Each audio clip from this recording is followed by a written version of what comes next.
Today I want to tell you about an American composer by the name of Steve Reich. Steve was born in 1936 in New York City. His dad was a lawyer and his mom was a Broadway lyricist. When he was only 1 year old, they got a divorce. Now, Dad stayed in New York, Mom moved to California, so he traveled back and forth from one coast to the next his entire childhood. The constant movement between two worlds, the structured East Coast life and the very creative energy of the West Coast life, it gave him an early sense of independence, but more importantly, of adaptability. As a kid, he took piano lessons and he continued with that, and then by the time he was 14, he switched over to drums. He loved drums. The rhythm quickly became the heartbeat of Steve Reich's imagination, and we're going to see that from then on. After high school, he went to Cornell University and he got a degree in philosophy. His senior thesis was on a philosopher by the name of Ludwig Wittgenstein.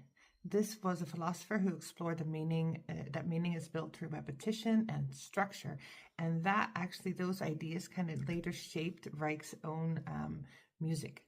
He never stopped music though. So after college, he studied composition privately, and then he went to Juilliard for a little bit and continued to study there. And then he ended up going to get his graduate studies at Mill College, where he studied and getting his master's degree in composition. Now, during this time, the composers are really experimenting, and they're experimenting with all this highly complex, dissonant music. He didn't hate that. It just wasn't his voice. He wanted something that was much more direct, something that felt alive and had a lot of rhythm and a lot of repetition. After college, he returned back to New York City, and he was experimenting with magnetic tape loops, and he would do that and repeat them over and over, but he liked doing it where it would be out of sync, and so you'd get this different feeling where you're always kind of falling behind or you're a bit ahead of time, something he was very well known for.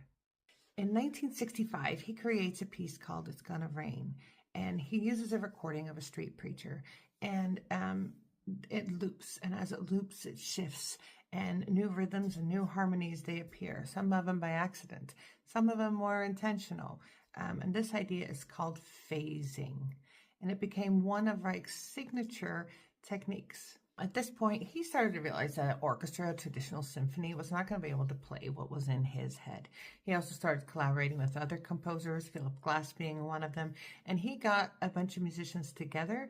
It was called Steve Reich and the Musicians, and they would play exactly how he imagined the music in his head. Remember, Steve Reich is a percussionist. Yes, he plays piano. He is a percussionist. He loves drums.